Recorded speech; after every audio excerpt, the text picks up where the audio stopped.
कितना आत्मविश्वास आपके अंदर है, कितनी दृढ़ता आपके अंदर है,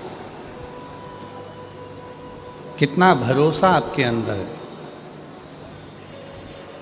यह आप पर निर्भर करता है। व्यक्ति क्या करता है, मंदिर में तो दीपक लगाता है, दरवाजे पर दीपक लगाता है, घर में दीपक लगाता है, पर अपने भीतर दीपक नहीं जला पाता। हमने पहले भी कहा था, एक विश्वास अपने आप पर,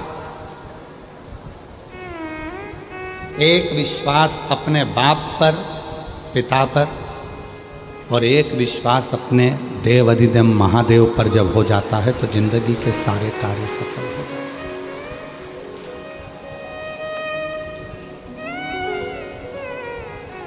आप कितना विश्वास करते हो? और शिव महापुराण की कथा तो कहती है कि स्वयं रामचरितमानस में भगवान तुलसी बाबा भी कहते हैं कि शंकर विश्वास रूपिणो, शिव विश्वास।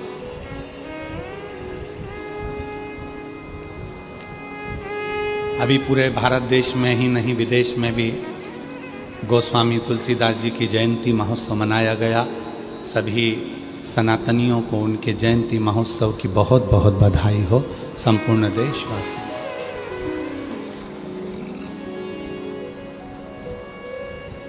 परम पूज्य गोस्वामी तुलसीदास जी ने अपनी भाषा में कहा, अपनी वाणी में कहा कि शिव विश्वास है। आपके अंदर कितना भरोसा है वो हमको नहीं मालूम है, आपके भीतर कितना विश्वास है वो हमको नहीं मालूम है, पर आपका विश्वास कहाँ नजर आता है? आपका विश्वास किधर नजर आता है?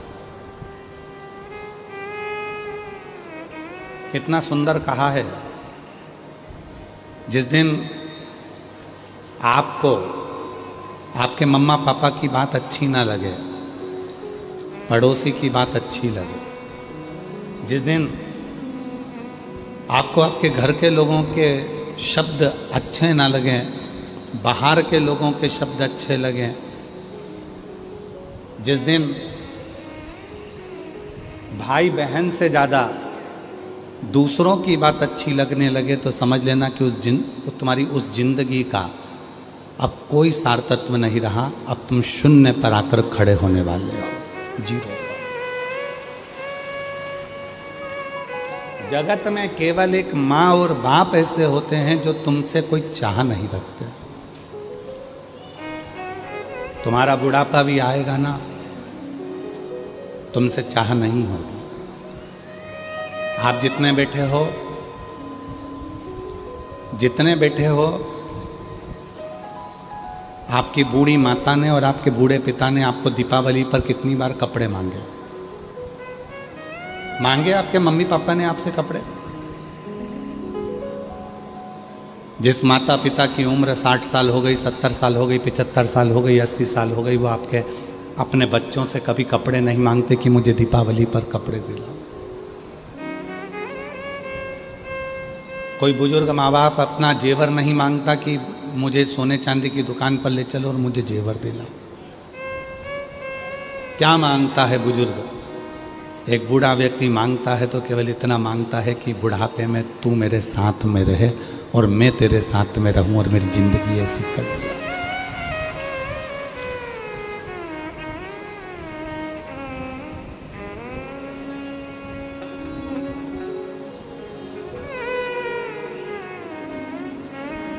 वो कहते हैं, किसी ने खूब कहा है कि तमन्ना तो जीने की बहुत है, तमन्ना तो जीने की बहुत है, पर उदास रहता हूँ।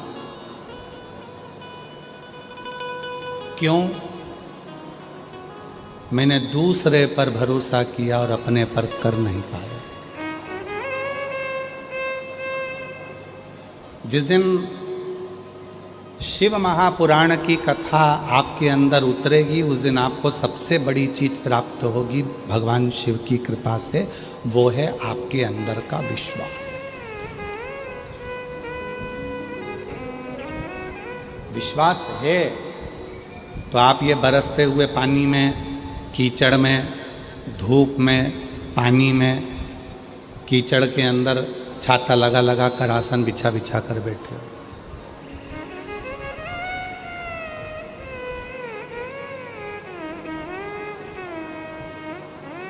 उज्जवल पाटनी जी बैठे हैं, मैं उनसे कहूँगा, उज्जवल जी, ये जितने बैठे हैं किसी के घर पे निमंत्रण नहीं जाता है, किसी के घर पे पीला चावल नहीं जाता है, किसी के घर पर पत्रिका नहीं जाती इस कार्यक्रम की। कोई के घर पर जाकर कोई माइक सिस्टम से अनाउंसमेंट नहीं होता कि आपको इस कथा में आना। केवल इनके अंदर का विश्वास इतना प्रबल होता है कि ये खुद कथा को सुनने के लिए दौड़ पड़ते हैं और कथा के पंडाल में पहुंच जाते हैं। ये भक्त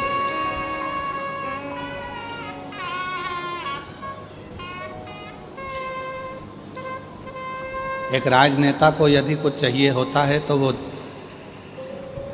सबको निमंत्रण देगा, सबको बुलाएगा, तो भी लोग इकट्ठे नहीं होते। 150, 500 देने का भी प्रयास करे तो लोग इकट्ठे नहीं होते, क्योंकि काम बहुत है।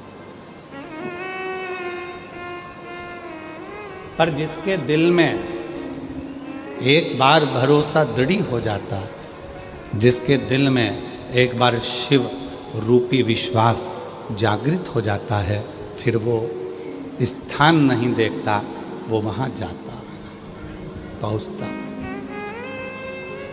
शिवालय तक, देवालय तक। और कोई सुख नहीं देख रहा है, कोई संपदा नहीं देखी उसने, कोई वैभव नहीं देखा उसने तो केवल इतना देखा कि मेरे बाबा आए हैं और मेरे बाबा के पास में जाऊंगी। जैसे बेटी बाप के पास जाती है, कुछ नहीं कहती, फिर भी बाप उसके दिल की बात समझ जाता है, उसी तरह मेरा महादेव आपके हृदय की बात को समझ, वो आपके मन के विचारों को जानता है।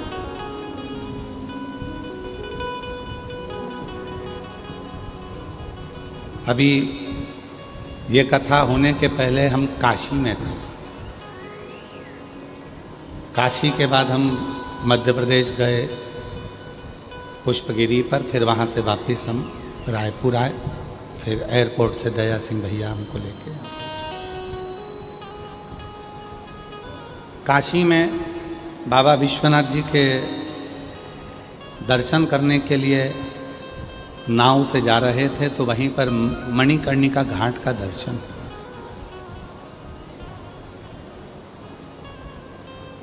हमने आशीष से कहा, आशीष इधर आओ। आशीष पीछे की ओर बैठे थे, बाजू आए। हमने कहा, आशीष ये मणिकर्णिका घाट है, ये जितनी चिताएं जल रही हैं, जो राख के ढेर बन गए हैं,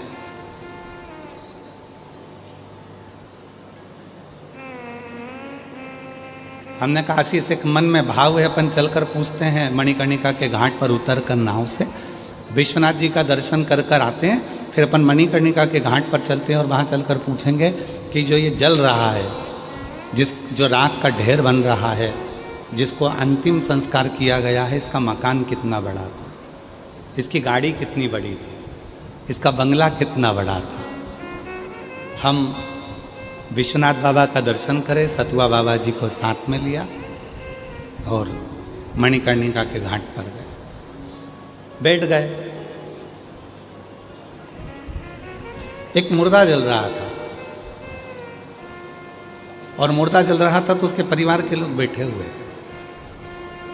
हमने आशीष से कहा, इनको अपने पास बुला के लाओ। वो थोड़ा मुंह उतार कर आए, हमारे पास में बैठे, बोले, आप तो सीहोर वाला महाराज हो। हमने कहा, बताओ, आज हमारे भाई साहब का अंतिम संस्कार हो रहा है और आप यहाँ दर्शन हुए। हमने कहा, ये सब बात दूसरी है, पहले ये बताओ कहाँ से आए। कहा, हम लखनऊ के पास के। अच्छा, मकान कितना बड़ा है। कहा, 8000 स्क्वायर फीट का मकान है। हमने कहा, बहुत बड़ी, डबल मंजिल का बंगला है गुरुजी भाई साहब का। हमने बहुत बड़ी। क्या काम काज है? 3 पेट्रोल पंप हैं और बड़े बड़े डंपर चलते हैं और ट्रेवल्स का भी काम है और प्रॉपर्टी का भी काम है और सारा काम, ठीक है। डनलप का गद्दा है, एसी का रूम है, ब्रांडेड कपड़े हैं, ब्रांडेड जूता है, ब्रांडेड घड़ी है, ब्रांडेड पलंग है, ब्रांडेड इत्र है, सब कुछ है। 8000 स्क्वायर फीट के मकान में बंगला बना है, 2 करोड़ की गाड़ी में घूमता था और ब्रांडेड कपड़े पहनता था, और आज इतनी सी जगह में वहाँ भी मणिकर्णिका के घाट पर कहना पड़ रहा है, भैया थोड़ा सा जगह और दे दो, यहाँ हमें मुर्दे को जलाना है। इतनी सी, केवल इतनी सी जगह है, इतनी सी जगह है, यहाँ मुर्दे को जलाना है। मुर्दे करोड़ों की गाड़ी में घूम लो, ब्रांड के कपड़े पहन लो, ब्रांडेड घड़ी पहन लो, ब्रांडेड परफ्यूम लगा लो, चाहे कितना भी धागे से 2 घंटे तक आईब्रो बनवा लो, चाहे 2 घंटे तक बैठकर डेंटिंग पेंटिंग करा लो, पर इतने बड़े मकान में रहने वाला भी एक दिन शमशान में जाकर आग लग जाती है और राख का ढेर बन जाता है। तब कौन आए? उस समय पर उस ईश्वर को याद करो। अंत समय प्रभु आना पड़ेगा, वचन दिया तो निभाना पड़ेगा। अंत समय प्रभु आना पड़ेगा, वचन दिया तो निभाना पड़ेगा। आए ना आए प्रभु कुटुंब कबीला, अंत समय प्रभु आना पड़ेगा। वचन दिया तो निभाना पड़ेगा। अंत समय प्रभु आना पड़ेगा। बोलो कितने बैठे हो आप? आना, वो अंतिम समय में आना, जब कोई ना आए तब तुम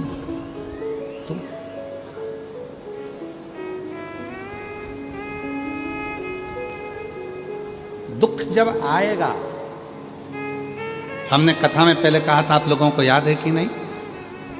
हॉस्पिटल के गेट पर, थाने के गेट पर, कोर्ट के गेट पर और तुम्हारे दुख की घड़ी में तुम्हारे गेट पर जो खड़ा मिल जाए, समझ लेना सच्चा प्रेमी वही है। हॉस्पिटल के गेट पर तुम बीमार पड़े और तुम हॉस्पिटल में जाकर खड़े हुआ कोई व्यक्ति, पूरा परिवार नहीं आया पर वो खड़ा है रात दिन, समझ लेना वही तुम्हारा हितैषी है। थाने में कोई लफड़ा हो गया, कोतवाली में कोई बात आ गई, कोतवाली में जाकर खड़े हो गए, सब भग गए, पर तुम खड़े हो उस थाने के गेट पर, समझ लेना सच्चा व्यक्ति। अदालत में केस चला, सब भाग गए, केवल एक कोई बेचारा रिश्तेदार खड़ा है, समझ लेना वही श्रेष्ठ। और दुख की घड़ी में, तकलीफ की घड़ी में जब कोई ना आए, जो तुम्हारे दरवाजे पर खड़ा है, समझना वही श्रेष्ठ है, वही। ये बहुत कठिन है।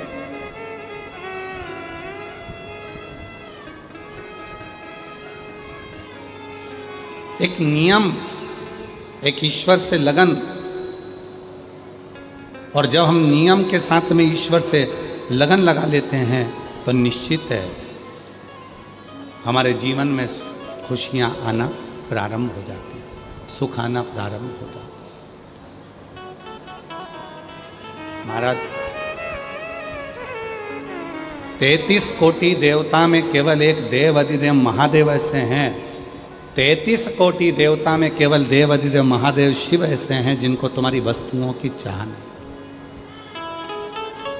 इसीलिए शिव महापुराण की कथा में वर्णन आता है, भगवान शंकर की कथा में वर्णन आता है, देवादिदेव महादेव की कथा में वर्णन आता है कि 33 कोटि देवता में केवल एक देवादिदेव महादेव ऐसे हैं जिनका शिवलिंग यदि आपके घर में है, आपने 1 महीने तक स्नान कराया तो ठीक, नी कराया तो ठीक, चावल चढ़ाया तो ठीक, बेलपत्री चढ़ाई तो ठीक, भोग लगाया तो ठीक, आपने दिया लगाया तो ठीक, भगवान का अर्चना करा, पूजन करा तो ठीक, नी करा तो भी ठीक। परंतु जिसके घर में शंकर का शिवलिंग विराजमान होता है वो पूजन करे ना करे, पर वो शंकर का शिवलिंग उस घर का कल्याण जरूर करता है। वो शिवलिंग कल्याण करेगा।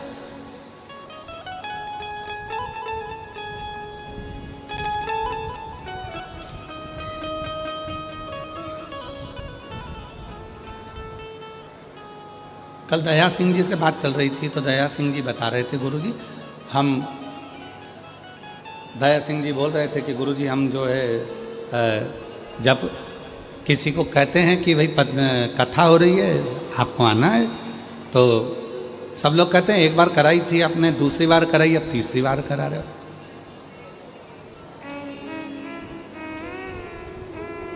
किसी ने पूछा कोई कारण है क्या कथा कराने का, तो दया सिंह जी बोलते हैं कारण नहीं, शिव से प्यार हो गया है और उनसे जब लगाव हो जाता है तो ये कथा होना ही चाहिए। शिव से प्रीति हो, शिव से प्रीति। और मैं दया सिंह जी आपको साधुता देता हूं, आपकी बोलबम समिति को साधुता देता हूं।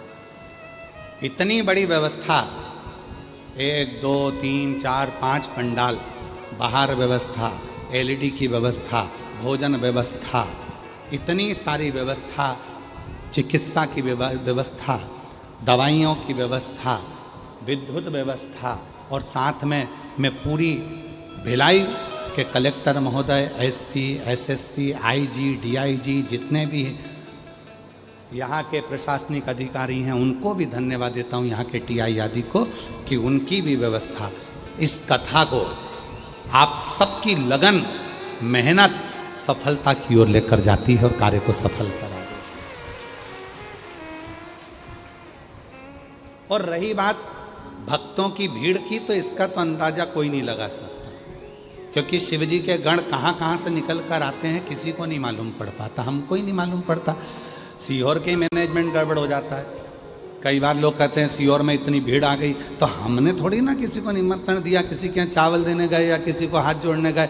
वो तो बाबा की कथा है, कथा में सुन लेते हैं और भाव से आते हैं। यहाँ से भी ना दया सिंह जी ने कोई को निमंत्रण दिया, ना किसी के यहाँ पत्रिका दी, ना चावल देने गए, ना किसी के यहाँ निमंत्रण देने गए। ये तो बाबा के भक्त हैं। और जिसको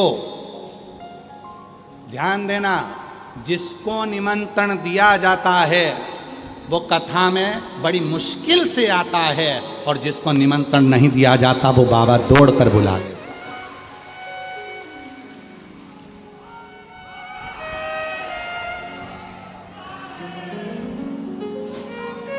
जिसको निमंत्रण दिया जाता है, आप निमंत्रण दो किसी को, आना पड़ेगा, आपको आना पड़ेगा, बस कल आऊंगा, परसों आऊंगा, नरसों आऊंगा, खरसों आऊंगा, और मालूम पड़े खसक ही गए, लो हो गया, कल आऊंगा आऊंगा आऊंगा आऊंगा, और वो आने का इंतजार करते रहे। पर जिसको निमंत्रण नहीं मिला, क्योंकि जिनको निमंत्रण दिया जाता है उनको निमंत्रण इंसान देता है, और जिनको निमंत्रण नहीं दिया जाता उसको निमंत्रण मेरा काल अधिपति महाकाल देता है, स्वयं शिव देते हैं। आपके घर पर आकर आपके अंदर उत्सुकता उत्पन्न करेंगे। अपने भिलाई में मारा जा रहा है, अपने भिलाई में बाबा की कथा हो रही, सावन के महीने में कथा हो रही, दया सिंह जी करा रहे हैं, कथा हो रही, अंदर से उमंग उत्पन्न होती है, पर पानी बहुत गिर रहा है, रोज पानी आ रहा है, कैसे जाऊं? तो फिर मन में आया, टीवी पे देखा, इतने सारे लोग जब जा रहे हैं तो मैं क्यों ना जाऊं, और मैं कैसे रह जाऊंगी पिया, रह जाऊंगी पिया, मैं भी कथा सुनने जाऊंगी। कान खोल के बात मेरी सुन ले ओ पिया, मेरी सुन ले ओ पिया, मैं भी कथा सुनने जाऊंगी। और अड़ोसन भी जाए मेरी, पड़ोसन भी जाए, अड़ोसन भी जाए मेरी, पड़ोसन भी जाए, मैं क्यों रह जाऊंगी पिया, रह जाऊंगी पिया, मैं तो कथा सुनने जाऊं। मैं कैसे रहूं? ये दिल अंदर से उमंग देता है। कौन ने निमंत्रण दिया? तो कहा मन ने निमंत्रण दिया है। कौन ने कहा कि तुम? तो ये मन कह रहा था चलो कथा में, चलो चलो बाबा की कथा सुनना है, चलो शिव की कथा सुनना है। सावन का महीना, फिर बाद में योग लगेगा, बाबा ना जाने कब फिर योग लगाएगा, फिर करुणा करेगा, पर अभी तो सुन लो, मौका मिला है, चलो चलो चलो।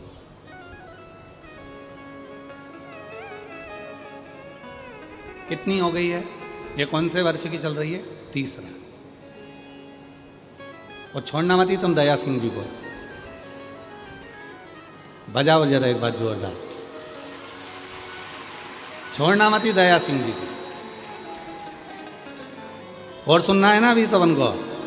अरे जम के तो बोलो, छोड़ना नहीं, पकड़ लेना इस दया सिंह को और चिल्लाते रहना वंस मोर वंस मोर।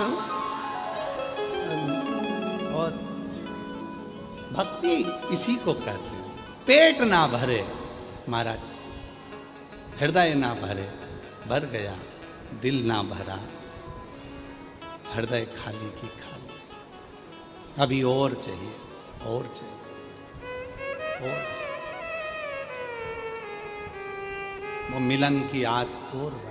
फिर वही बात है, तुझसे मिलने के लिए तेरी कसम, तुझसे मिलने के लिए तेरी कसम, एक मुलाकात जरूरी है सनम, एक मुलाकात जरूरी है सनम।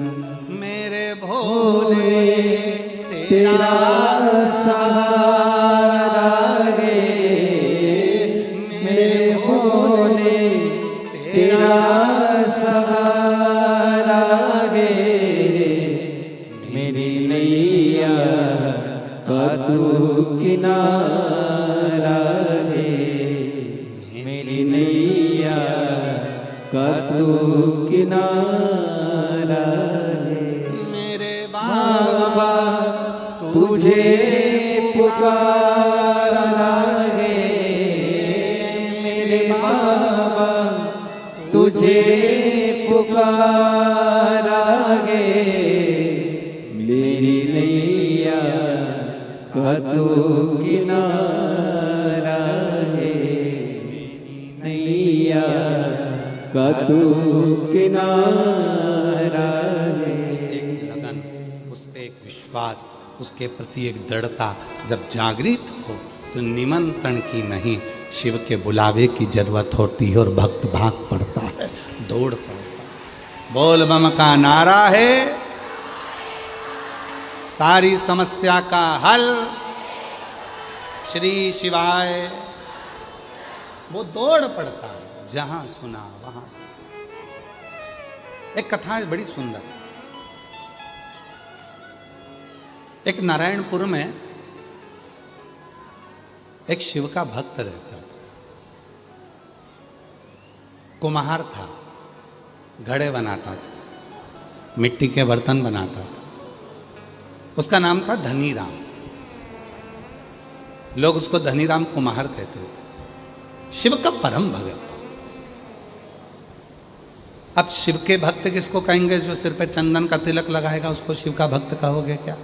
जम के तो बोलो जरा। नहीं। बहुत सारी जटा बाल बढ़ा लिए तो उसको शिव का भगत कहोगे क्या? नहीं। कपड़े चेंज कर लिए तो शिव का भगत कहोगे क्या?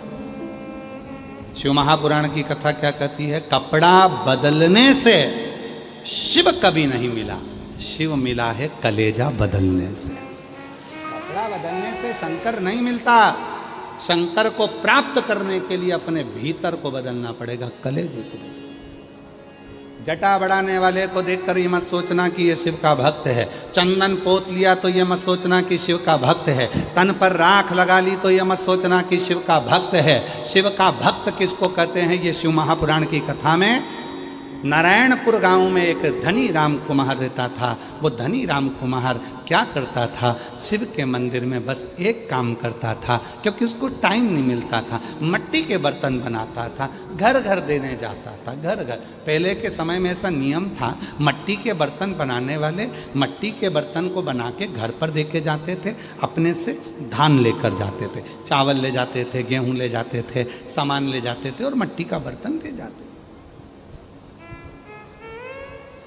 आजकल तो दुकानों पर गणेश जी की मूर्ति बिकने लगी। पहले माताएं जानती हैं, जितनी जितनी बुजुर्ग माताएं बैठी हैं, पहले गणेश जी की मूर्ति कुम्हार के यहाँ से आती थी। बोलो बोलो, सही है कि गलत है? पहले गणेश जी की मूर्ति कुम्हार के यहाँ से आती थी। कुम्हार डले में मूर्ति लेकर जाता था, दरवाजे पर जाकर घर पर आवाज़ लगाता था, गणेश जी की मूर्ति देता था और अपने डले में वो अनाज ले लेता था।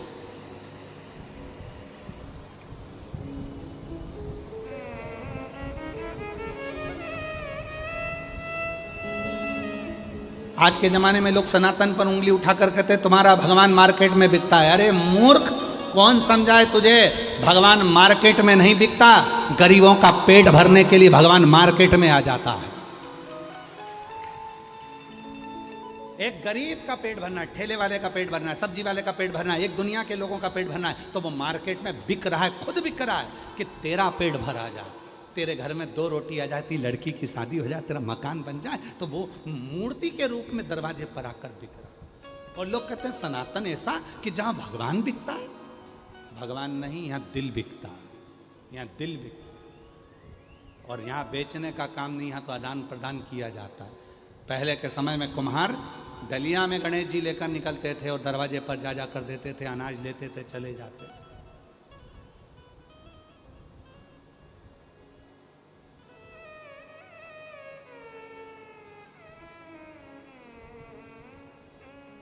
दीपावली के टाइम पर माता लक्ष्मी जी बाजार में बिक रही थी, मिट्टी की मूर्ति। देव ऋषि नारद जी ने देख लिया, नीचे आ गए, लक्ष्मी जी के पास पहुंचकर बोले माता जी गजब हो गया, पूरे भिलाई शहर में, पूरे रायपुर में, पूरे छत्तीसगढ़ में, पूरे मध्य प्रदेश में, पूरे भारत की भूमि पर, पंजाब, हरियाणा, राजस्थान, जहाँ जाओ, महाराष्ट्र आदि सब दूर लक्ष्मी जी आपकी मूर्ति बिक रही है, आप बिक रहे। देव ऋषि नारद जी से लक्ष्मी जी ने कहा, नारद ये तेरी गलत फहमी है, मैं बिक नहीं रही हूं। जिनके घरों में अलमारी में कैद थी, आज मैं उसके दरवाजे में अलमारी में से निकलकर गरीब के पास जा रही हूं और गरीब के पास से निकलकर अलमारी के उसके सेठ के दरवाजे तक जा रही हूं। आदान प्रदान है दोनों। यहां मैं बिकी नहीं हूं, यहां मेरा बिकने का काम नहीं है।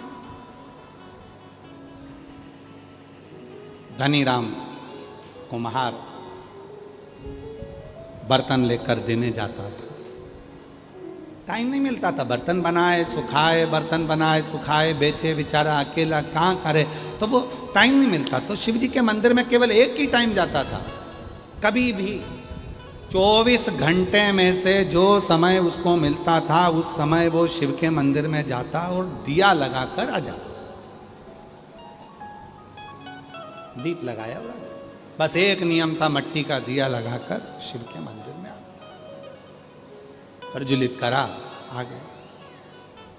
नियम से काम करता, नियम से भजन करता और दिन रात मिट्टी के बर्तन बनाए तो भगवान का भजन, घर में रहे तो भगवान का भजन, स्मरण, कीर्तन, मंत्र, जाप। और शिव तो शिव है। कहीं मेरे शिव महापुराण की कथा में ऐसा कहीं नहीं लिखा कि तुम अपना घर छोड़कर किसी नदी के तट पर जाकर बैठकर तप करो। शिव महापुराण में यह भी नहीं लिखा कि तुम अपना घर छोड़ दो। शिव महापुराण में यह भी नहीं लिखा कि तुम अपना परिवार छोड़ दो। शिव महापुराण में यह भी नहीं लिखा कि तुम अपना घर परिवार कुटुंब कबीला छोड़कर संत बन जाओ, साधु बन जाओ, सन्यासी बन जाओ। शिव महापुराण में यह भी नहीं लिखा, क्योंकि भगवान शंकर सीख देते हैं, मैं सुख हो चाहे दुख हो अपनी पत्नी को नहीं छोड़ता, अपने बच्चों को नहीं छोड़ता, अपने परिवार को नहीं छोड़ता और अपने गांव को नहीं छोड़ता। तो तुम थोड़ा सा दुख आता है और तुम इतने निराश हो जाते हो, इतने निराश। अभी एक इंदौर की घटना देखी, उसमें पति पत्नी का झगड़ा हुआ और पत्नी को मार दिया, पत्नी मर गई, बच्चे मर गए। फिर एक घटना देखी कहीं उत्तर प्रदेश की कि आपस में झगड़ा हुआ और पति पत्नी आपस में बच्चों को मार के खुद मर गए। कहाँ है? शिव महापुराण में कहीं नहीं लिखा कि तुम संत बन जाओ, शिव महापुराण में कहीं नहीं लिखा कि तुम साधु बन जाओ, शिव महापुराण में कहीं नहीं लिखा कि तुम तपस्वी बन जाओ। शिव महापुराण में इतना लिखा है, साधु बनना सरल है, सन्यासी बनना सरल है, तपस्वी बनना सरल है, नदी के घाट पर बैठकर तप करना सरल है, पर घर में रहकर परिवार का भरण पोषण करना कठिन है और एक अच्छा गृहस्थी बनना कठिन। शिव पुराण कहती है, शंकर जी की कथा कहती है, शिव जी कहते हैं मैं अपनी पत्नी के साथ रहता हूं। कोई देवता, भगवान नारायण की मूर्ति का दर्शन करिए, भगवान विष्णु की मूर्ति का दर्शन करिए, भगवान विष्णु के पास में लक्ष्मी जी मिलेंगी। बोलो सही है कि गलत है? जम के तो बोलो। सीताराम जी का दर्शन करिए, राम जी के पास में माता जानकी जी मिलेंगी। राधा कृष्ण का दर्शन करिए, कृष्ण जी के पास में राधा जी मिलेंगी। ब्रह्मा जी के पास ब्रह्माणी मिलेंगी। केवल 33 कोटि देवता में केवल एक देव अधिदेव महादेव से हैं जिनका शिवलिंग पृथ्वी पर होता है, जमीन पर होता है, और पार्वती जी का स्थान शिव जी के स्थान से ऊंचा होता है। उज्जैन महाकाल में जाकर दर्शन करो, शंकर जी नीचे, पार्वती जी ऊंची। सोमनाथ में दर्शन करो, सोमनाथ नीचे, पार्वती जी ऊंची। ओमकारेश्वर दर्शन करो, शंकर जी नीचे, पार्वती जी ऊंची। भीमा शंकर जाकर दर्शन करो, शिव जी नीचे, पार्वती जी ऊंची। केदारनाथ जाकर दर्शन करो, शिवलिंग नीचे, पार्वती जी ऊंची। 12 ज्योतिर्लिंग और जितने उपलिंग हैं उनका भी दर्शन करिए, शिव के मंदिर का दर्शन करिए। शंकर जी नीचे होंगे, पार्वती जी थोड़े से ऊंचे स्थान पर होंगी। क्यों? क्योंकि 33 कोटि देवता में केवल एक देव अधिदेव ऐसे हैं जो अपनी धर्म पत्नी को सम्मान देते हैं और कहते हैं कि इसको ऊंचा रखा जाए, इसको मान दिया जाए, सम्मान दिया जाए, इसको ऊंचा स्थान दिया जाए। केवल शिव समझाते हैं कि अपनी धर्मपत्नी को आप जितना मान दोगे, सम्मान दोगे, आदर दोगे, दुनिया उतना आपका आदर करेगी, उतना सम्मान करेगी। नहीं तो लोग कह देंगे ये अपनी लुगाई का सम्मान नहीं करे, पत्नी का सम्मान नहीं करे, भाई का सम्मान नहीं करे, बहन का सम्मान नहीं करे, कुटुंब का सम्मान नहीं करे, रिश्तों का सम्मान नहीं करे, तो कौन करे? तुम्हारा आदर दो, सम्मान करो।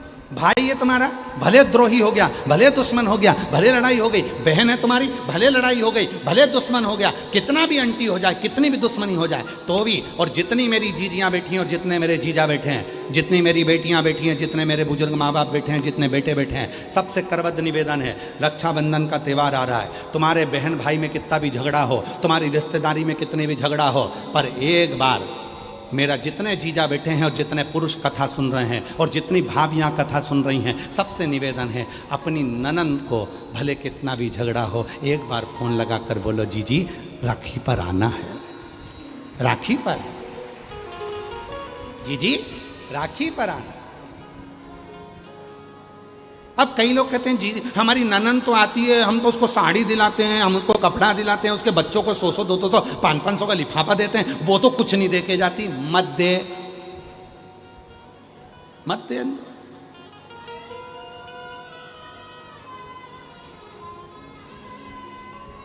कथा कहती है गाय और बेटी, जम के बोलो क्या क्या? गौ माता और बेटी।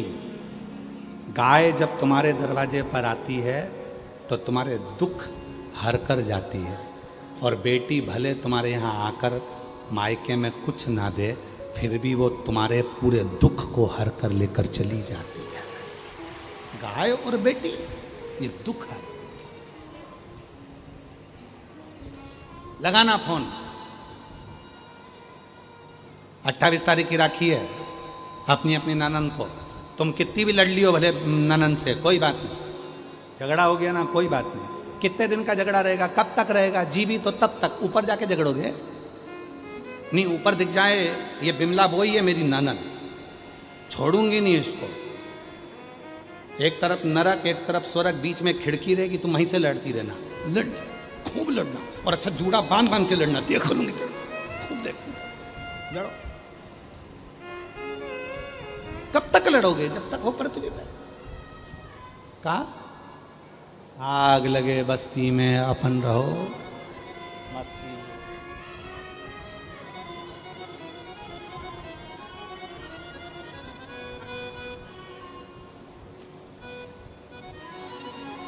आग लगे बस्ती में अपन रहो मस्ती में, क्या किसको रोइए, जम के बोलो जरा चादर तान के सोइए। क्या करना अपन को, कौन क्या बोल रहा है, कौन क्या कह रहा है, क्या कह रहा है यार, मस्त रहो आनंद में, खूब फुल स्माइल में, प्रसन्न चित्त। जितना ज्यादा कर्जा हो उतने ज्यादा खुश रहना, जितने